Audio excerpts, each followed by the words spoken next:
Good morning guys. Ngayon nandito tayo sa Kalye. Ayan. Sa Kalye tayo. So, pupunta tayo ngayon ng Mindoro. So, ako lang isa. Bali maglo-long ride tayo ngayon na pupuntang Mindoro. Ako lang mag-isa. So, tara guys, samahan nyo ako guys. Let's go. Ayan guys, dito tayo sa may crossing ng Batangas. Bago tayo magpunta doon sa pupuntahan natin, maghanap muna tayo ng mga makakainan. Gusto ko muna mag-breakfast bago ako magpunta doon sa may pupuntahan ko. Alright mga boss, nandito na tayo sa taas na lang, sa barko na tayo. So nakasakay na tayo, sa panahan natin yung motor natin dun sa baba. Check lang natin. Ayan, baba lang tayo.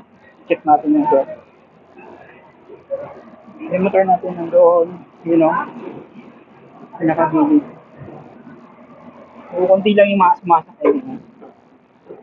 Andito tayo sa lahat.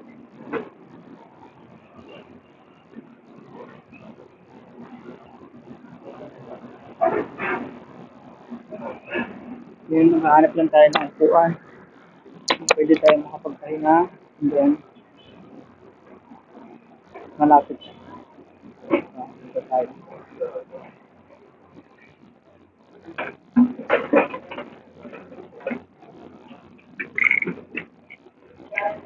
Dito lang yung gamit ko. At, yan. Okay. So, ayan mga boss. Hindi matagal-tagal pa alis ko.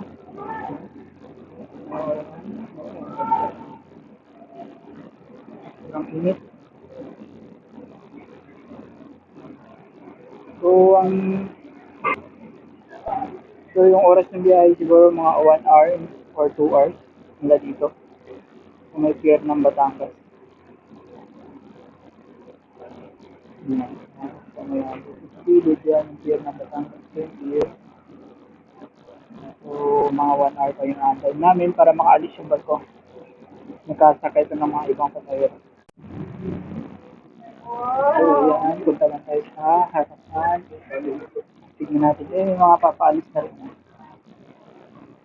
Sa Starlight Ferry.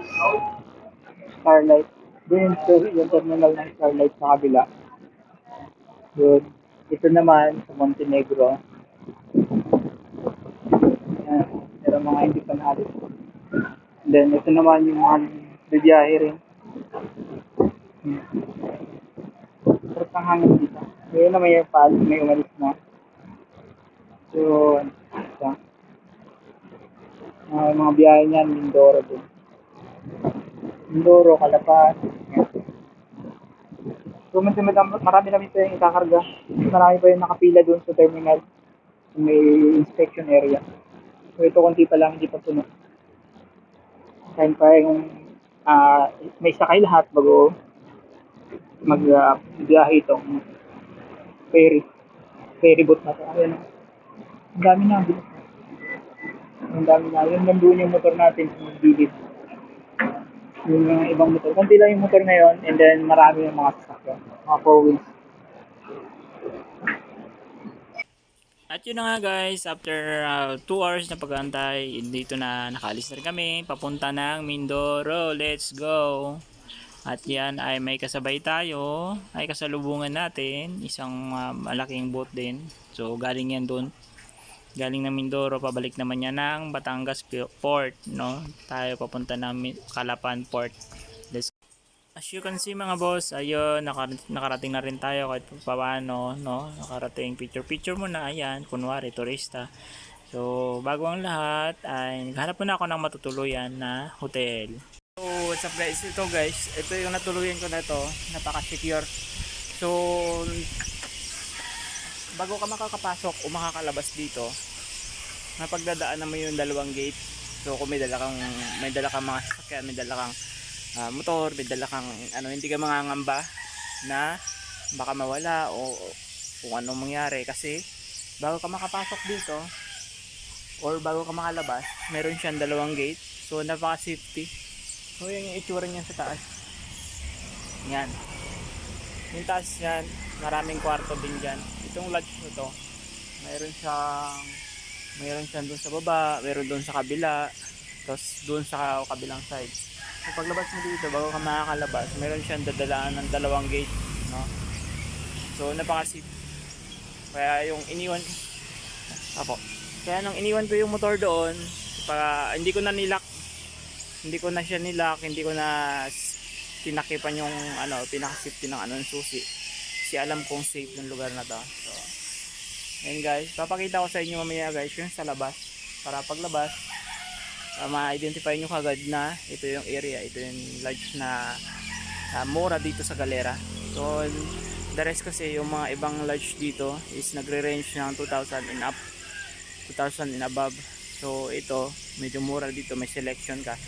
Kung gusto mong kasama ka, at medyo madami kayo, so pwede yun yung 2 beds sa halagang 1,500 lang So ang nakakatuwa pa dito guys, yan maraming mga malalaking mga paniki dyan, yung mga malalaking paniki. So papakita ko yan, may mga malalaking paniki. So kahapon ko pa to nakita kasi nung papalubog na yung araw, maraming naglilipad-lipad dyan. So ang ingay nila nakakatawa. Ayan.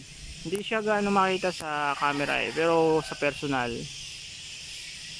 marami sila, ang dami, ang ingay siguro maririnig nyo, ang dami yung mga nakabitin.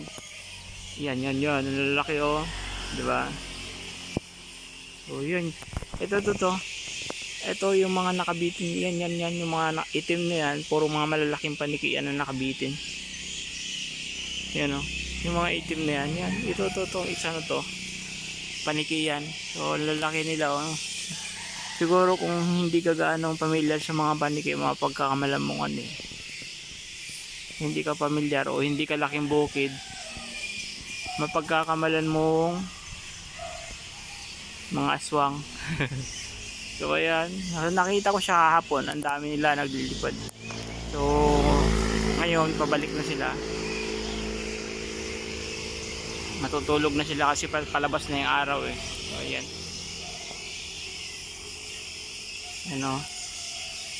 ang dami mga nakabitin. So halos hanggang dyan, pati dyan, dito, yun dyan, lugar na yun dyan, puro nga pantik, mga giant bat. So yan guys, papakita ko sa inyo dito pinakaharap ng ng lodge na tinuluyan ko. So mga guys, ito yung harap. Yan. So makikita nyo ito ramp pataas yan. Ayan, ito yung pangalan ng lodge na tinuluyan ko, Galera Lodge.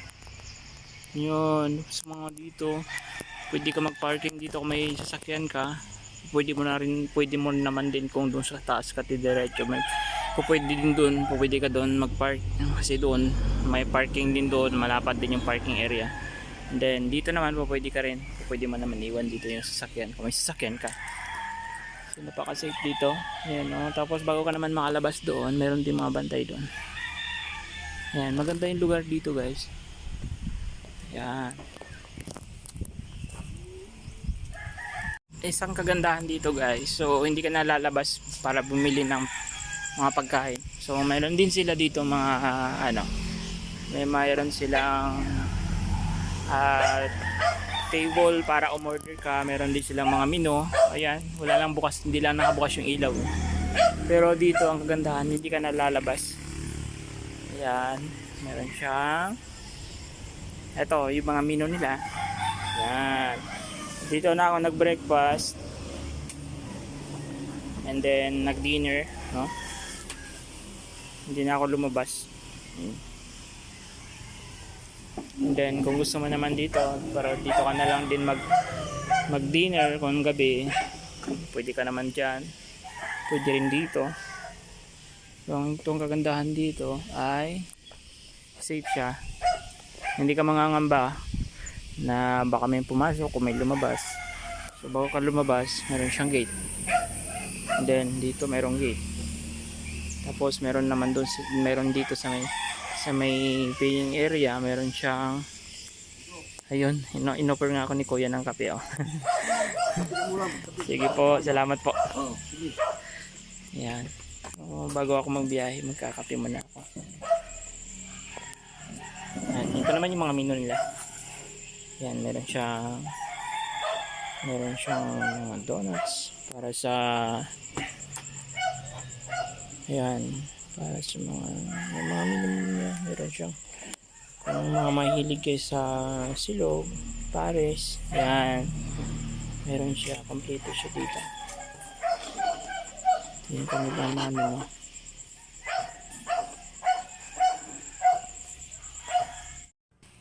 At yun na guys, second day ko na dito sa Mindoro. At bago tayo mag-proceed sa ating trabaho, ay namasyal muna ako dahil maaga pa naman. At naantay ko pa ang aking kasamahan. No? Dito tayo sa tabing dagat. Yan. Doon napakaganda dito. Wow. Joy.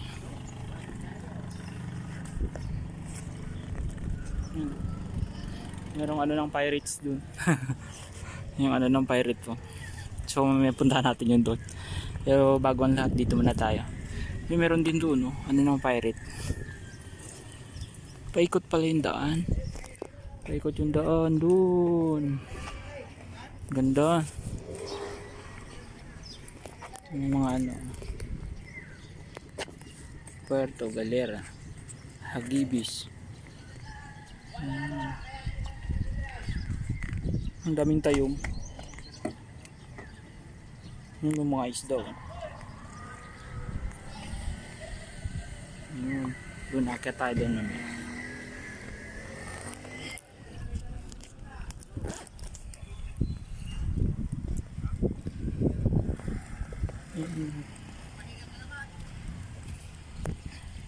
Guys, oh, meron parang mini grandstand doon. Dito, ito parang park siya, mini park. Pagdating doon, mayroong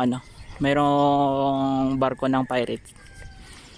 Yan, yung ano doon, oh, port. Walang nabiyahe na ano dito. Ayun, ang ganda doon, oh, may mga yate, mga yate. Ganda ng mga yate. Ito, yate yun, oh. Apaka-angas!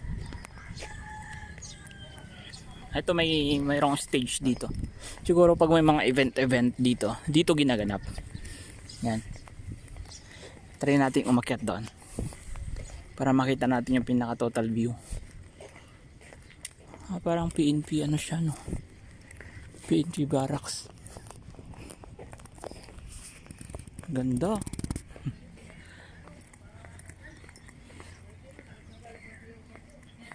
So ito second day ko na dito sa Mindoro dahil ngayon na yung araw na magsisimula tayo sa ating activity. Pero bago ang lahat, dito muna tayo. So, ilibutin muna natin itong lugar since maaga pa naman. Yan. Ang ganda, oh. Yan yung sinasabi ko, guys. Barko ng pirates. May mga pirata dito. May mga canyon din yung mga ano nila, yung boat nila. Zoom natin. Ayun, no, may canyon. Malikot lang yung camera ko, eh. Ayun, canyon yan, oh. Canyon dalawa. Yan. Ayun. Ito yung mini port. Mini port. Ganda. Yun, may mga nagtatabi, may mga dalang isda galing sa laot. Doon may mga nakatirang mga tao doon, kasi may mga dumaan dito mga estudyante kanina, eh. So ibig sabihin may mga nakatira dyan ng mga taga dito, mga lokal na taga dito. Doon sa gilid ng mga yun, may mga bangka, may mga bahay din doon sa gilid ng mga yun. Yan, no, yung mga lokal. Yan, mga galing doon sa kabila. Yun, tumawid dito kasi dito sila bumababa para pumasok sa school. Dito kasi yung school nila sa kabila. Dito ang school nila sa kabila. So, yung mga taga doon, yun, sa kabilang parang isla-isla na yun, sumasakay sila ng bangka papunta dyan, yun o, mga estudyante. Sumasakay sila ng bangka para magpasok sa school. So, ito naman, parang mini grandstand. Yan, may nagja-jogging. Yan. May nagja-jogging dyan. Ang ganda. Parang mini grandstand nila.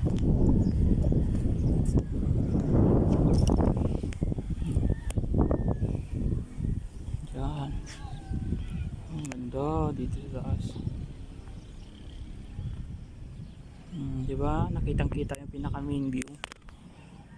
Napakaangas.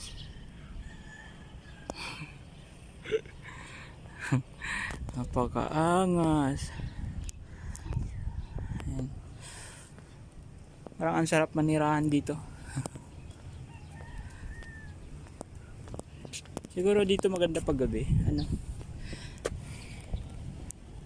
Yun, di ba? See? So guys, tingnan natin yung ano, yung bangka ng mga pirata. Pwede yata pumunta doon. Tanong natin. Baka po pwedeng pumunta. Para masilip natin ang personal at baka nandoon si Captain Captain Jack.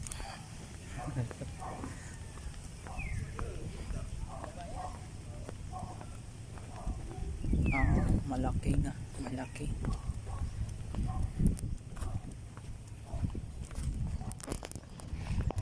Mga bangka, maliliit na bangka, mga ginagamit sa mga transportation, parang mga namamasada na bangka. Meron din silang terminal.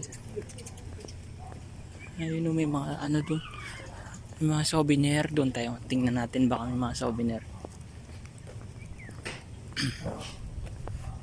Apakaangas yung mga kanyon. Yun, ano ng pirata, pero actually hindi talaga siya bangka, talagang ginawa lang talaga siya parang model as pirate ship. Yun, ang ganda. Diba? May mga kanyon pa. Yun, may mga tali. See, di ba? Dito mo makikita kung ano yung itsura ng barko ng pirata. Barko nila Luffy. Goma goma. Napakaangas. Goma goma. Ayan. Mga barko nila Luffy to. Barko ng mga pirata. Yun yung napakalaking angkla niya noon, na itapon sa gilid. Tinapon yung angkla niya. Ito yung isang angkla.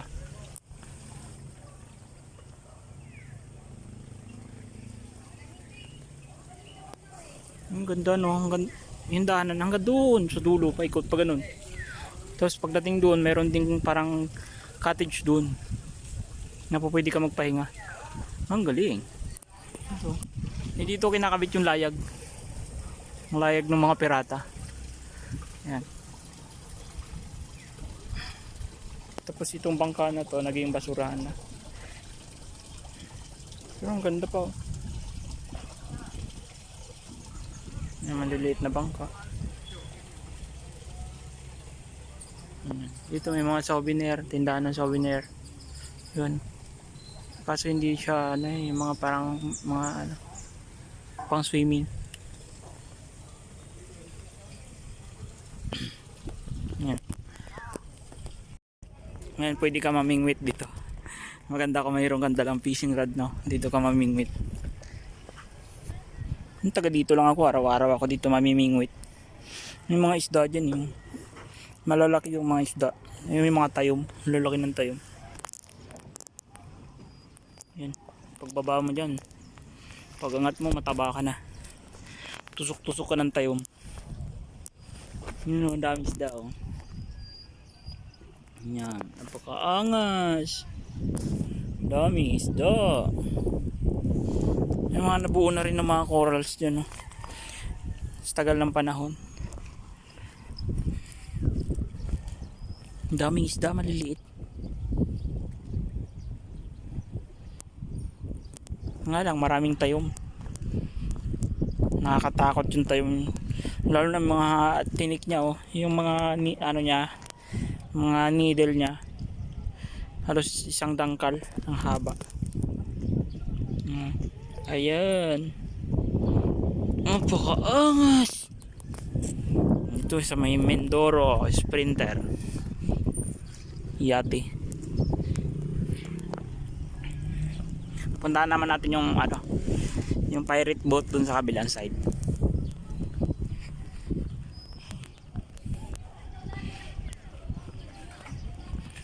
Sarap siguro sumakay sa yate niyan. Pasakay naman ako dyan. Laki ng ano, asuhos. Malangoy-langoy. Asuhos. Turutot ba? Turutot.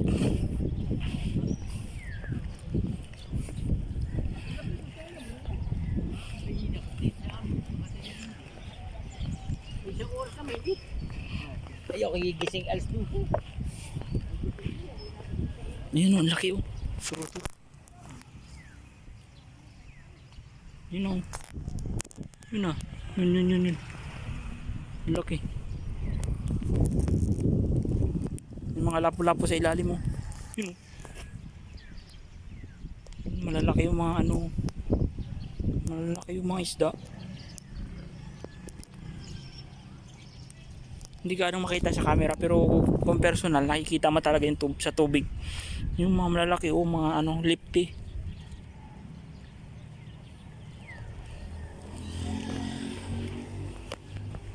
Joy to the world. Yung mga ano yun, yung mga nakasulat,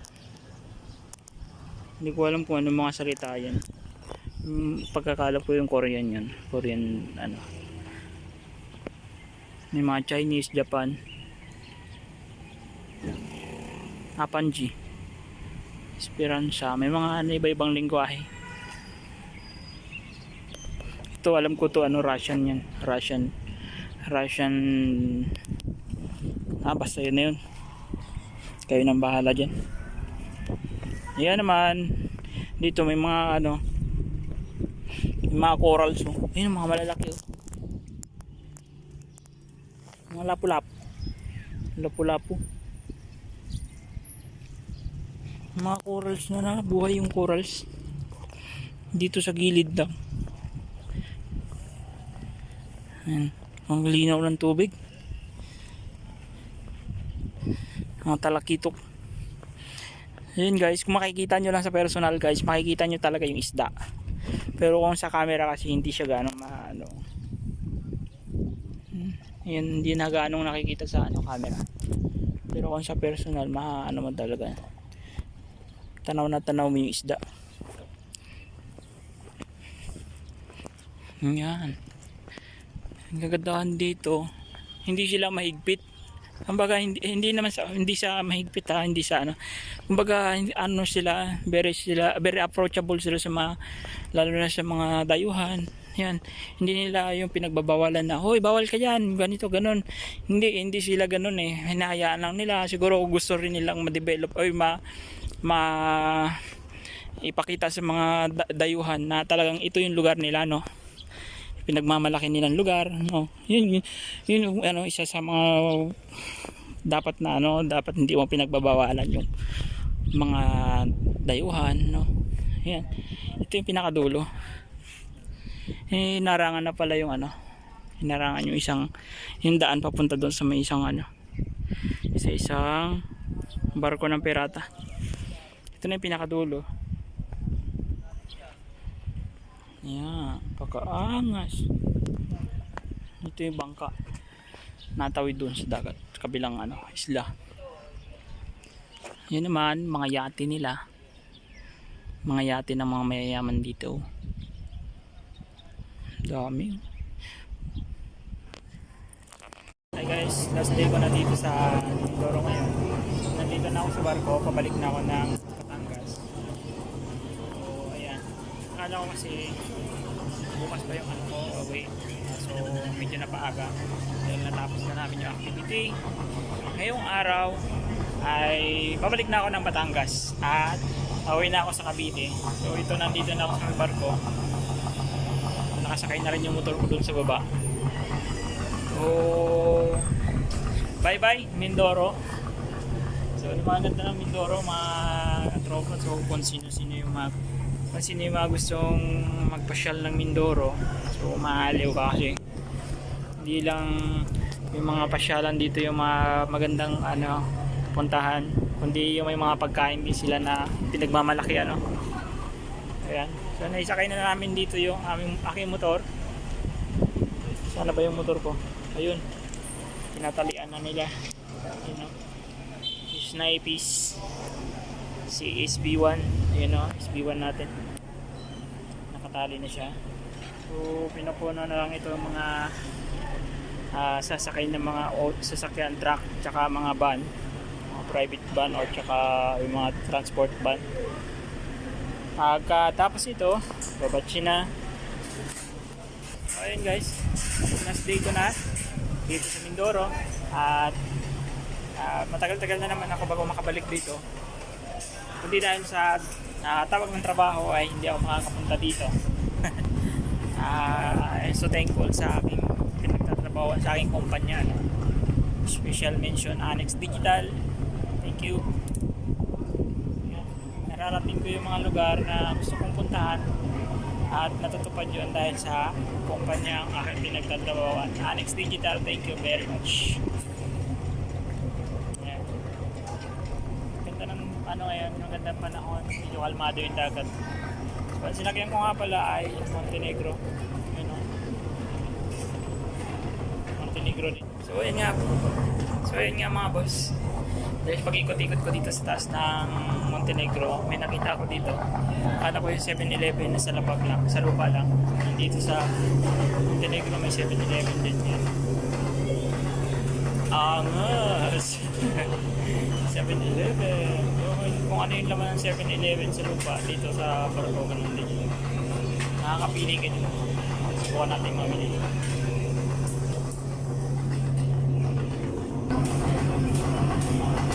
Money! 7-Eleven.